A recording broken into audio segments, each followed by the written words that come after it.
పొద్దున్న 7:30కి ధర్మవరంలో దిగాం. స్టేషన్ నుంచి బయటకు వచ్చిన వెంటనే అక్కడ బస్సులు ఉన్నాయి. ఆ బస్సులు ఎక్కి తిన్నగా పుట్టపర్తి చేరాం. 92వ సంవత్సరం. పుట్టపర్తి చేరిన తర్వాత పుట్టపర్తిలో 4 రోజులు ఉన్నాం. అంటే నాకు అనిపించింది ఏంటంటే, స్వామి నువ్వు ఒక్కడే రావడం కాదు, నీ భార్యని పిల్లల్ని కూడా తీసుకుని రా. అప్పటిదాకా వీడు పుష్ప కూడా ఎప్పుడు రాలేదు. మా ఆవిడ, నేను, మా ఆవిడ, మా అబ్బాయి, మా అమ్మాయి నలుగురం కలిసి వెళ్ళిన మొట్టమొదటి పుట్టపర్తి ట్రిప్ 92లో. ఒక 4 రోజులు ఉన్నాము. ఉండి స్వామి దర్శనం చేసుకుని తిరిగి వచ్చేసాం. ఆ తర్వాత 2000 సంవత్సరంలోనే మధ్యలో ఒకసారి వెళ్ళాము. తర్వాత 2000 సంవత్సరంలోనే మా అబ్బాయి నేను పుట్టపర్తిలో చదువుతాను అని మొదలెట్టాడు. వాడు బాగా చదువుతుండేవాడు, మంచి మార్కులు వస్తూ ఉండేవి.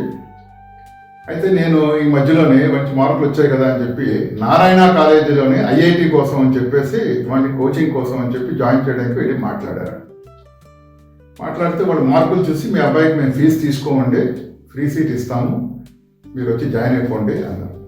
ఇంటికి వచ్చిన తర్వాత వాడితో చెప్పాను, అరే నీకు ఫ్రీ సీట్ వస్తున్నది అంటున్నారా, నీ మార్కులు బట్టి నువ్వు జాయిన్ అవుతావా అని అడిగితే, నేను ముందు పుట్టపర్తి ఎంట్రన్స్ రాస్తాను, ఆ తర్వాత మాట్లాడతాను అన్నాడు. ఈ లోపల ఏమైంది, నాన్న స్కూటర్ నేర్పున్నాడు. స్కూటర్ నేర్చుకున్నప్పుడు కింద పడ్డాడు, కాలు ఇరిగిపోయింది, కాలు ఫ్రాక్చర్. హాస్పిటల్కి వెళ్ళి ఎక్స్రే తీసి వాళ్ళు ప్లాస్టర్ వేశారు. పెద్ద ఫ్రాక్చర్ ఏం కాదండి, హెయిర్ క్రాక్, 4 వారాలు ఉంటే సరిపోతుంది, మీరు ప్లాస్టర్ వేస్తాం, 4 వారాలు తర్వాత రండి ప్లాస్టర్ తీసేస్తాం అన్నారు. అయితే 4 వారాల తర్వాత వెళ్తే బాగానే అతుక్కుందండి, ఇంకొక 2 వారాలు ఉంచుదాం అన్నారు. అప్పటికి టైం అయిపోతున్నది, ఎంట్రన్స్కి బయలుదేరాలి.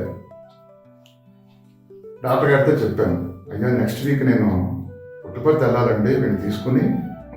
అంటే దాని ఏముందండి, కట్టు ఉంది కదా, కట్టుతో పాటు వెళ్ళండి, మళ్ళీ వచ్చాక తీసేద్దాం, దానికి ఏముంది, వెళ్ళండి అన్నారు.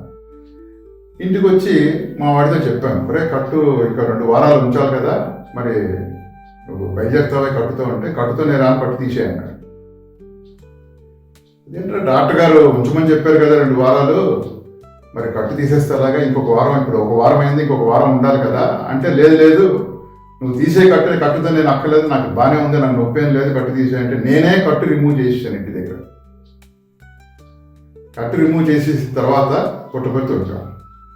వాడు ఎంట్రన్స్ రాయడం, సెలెక్ట్ అవ్వడం, వాడినేమో తీసుకొచ్చేసి ఒక వారం రోజులు 10 రోజుల తర్వాత ఈ వైట్ డ్రెస్లో అవి కుట్టించి వాడిని జాయిన్ చేసాం. అది 2000 సంవత్సరం. వాడు 2 ఏళ్ళు 11th 12th చదివాడు. BSc అక్కడే చదివాడు. BSc యూనివర్సిటీకి ఫస్ట్ వచ్చాడు, గోల్డ్ మెడల్ ఇచ్చారు స్వామి. తర్వాత MSc చదివాడు, MTech చదివాడు. MTechలో మళ్ళీ ఆల్రౌండర్ గోల్డ్ మెడల్ వచ్చింది. స్వామి ఆశీర్వచనం బాగా ఉంది అనుకున్నాము. తర్వాత MTech అయిపోయిన తర్వాత వాడు ఇప్పుడు ఉద్యోగం చేసుకుంటున్నాడు. వాడు చదువుతున్న 9 సంవత్సరాలు నేను వెళ్ళింది 3 సార్లే. మా ఆవిడ, మా అమ్మాయి ఎప్పుడు అవకాశం దొరికితే అప్పుడు వాళ్ళిద్దరూ వెళ్ళి వస్తూ ఉండేవాడు. వాడు చదువుకుంటున్నప్పుడు ఒక సంఘటన జరిగింది. వాడు జాయిన్ అయిన ఏడాది తర్వాత వాడి పుట్టినరోజు వచ్చింది. వాడి పుట్టినరోజు రేపనగా మా ఆవిడ నాతోటి, అయ్యో వాడి పుట్టినరోజు వాడు అక్కడే ఉండిపోయాడు, ఇక్కడ ఉంటే వాడికి నేను ఈసారి వాడికి ఒక గోల్డ్ చైన్ చేయిద్దాం అనుకున్నాను, వాడు అక్కడ ఉండిపోయాడు, అయ్యో దానికేముందిలే, సమ్మర్ వెకేషన్ వస్తాడు కదా అప్పుడు చేయొద్దు కానీ అన్నాను. ఆ మన్నాడు స్వామి ఒక గోల్డ్ చైన్ మెటీరియల్ చేసి వాడు మెడ వేశాడు. మరి అది స్వామి తాలూకా ఆ కరుణా కటాక్షాలు, ఆ తల్లి ప్రేమ ఎలా ఉంటుంది చెప్పండి. అది స్వామి తాలూకా కరుణ కాకపోతే మరి ఏ విధంగా మనం అనుకోవాలి. ఇక్కడ ఈవిడ అనుకోవడం ఏమిటి, అక్కడ ఆయన గోల్డ్ చైన్ మెటీరియల్ చేసి మెడ వేసి వాడు భుజం కొట్టడం ఏమిటి. వాడు వెంటనే ఫోన్ చేసి, అమ్మ నాకు స్వామి మెడ గోల్డ్ చైన్ వేసారు, బర్త్డే నాడు ఇవాళ అన్నారు. అంటే మాకు ఆనందానికి అవధులు లేవు. మీ అనుభవాల ఆధారంగా ఈ తరం యువతకు, భవిష్యత్ తరాలకు మీరు ఏ సందేశం ఇవ్వదలుచుకున్నారు? విద్యార్థి దశ నుంచి నేను సాయి ఫోల్డ్లోకి వచ్చిన తర్వాత స్వామి సందేశాలతో నాలో ఎన్నో మార్పులు వచ్చాయి. స్వామి సందేశాలని ప్రేరణగా తీసుకుని ఈనాటి యువత వారి వారి ప్రవర్తనలో క్రమశిక్షణ, సమయపాలన అవన్నీ అలవరుచుకుని దేశాన్ని ఎంతో ముందుకు తీసుకెళ్లవలసిందిగా కోరుకుంటున్నాను. భస్మభూషితాంగ సాయి చంద్రశేఖరా, భస్మభూషితాంగ సాయి చంద్రశేఖరా, పాలనేత్ర శూలధారి సాయి శంకరా, పాలనేత్ర శూలధారి సాయి శంకరా, భస్మభూషితాంగ సాయి చంద్రశేఖరా, సామగాన ప్రియకరా సాయి శంకరా, సామగాన ప్రియకరా సాయి శంకరా, హర హర హర శివ శంభో నటన శేఖరా, హర హర హర శివ శంభో నటన శేఖరా, పర్తివాస సాయి దేవ సాయి శంకరా, పర్తివాస సాయి దేవ సాయి శంకరా, సాయి శంకరా సత్య సాయి శంకరా, సాయి శంకరా సత్య సాయి శంకరా,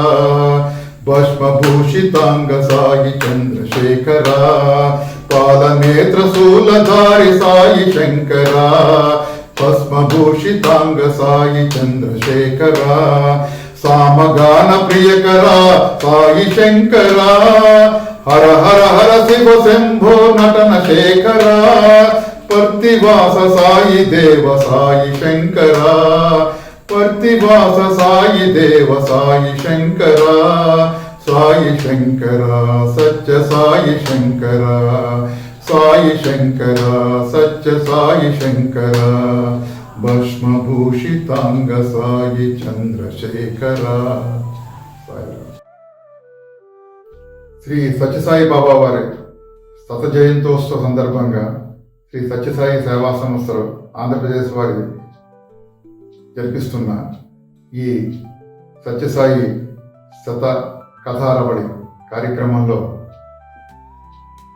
కార్యక్రమంలో నన్ను పాల్గొనేందుకు ఈ అవకాశం కల్పించిన స్వామివారికి, సత్యసాయి సేవా సంస్థల వారికి కృతజ్ఞతలు తెలుపుకుంటూ, ప్రత్యేకంగా స్వామివారికి మరొకసారి కృతజ్ఞతలు తెలుపుకుంటూ వారి పాదపూజలకు నమస్కరిస్తూ సాయిరాం.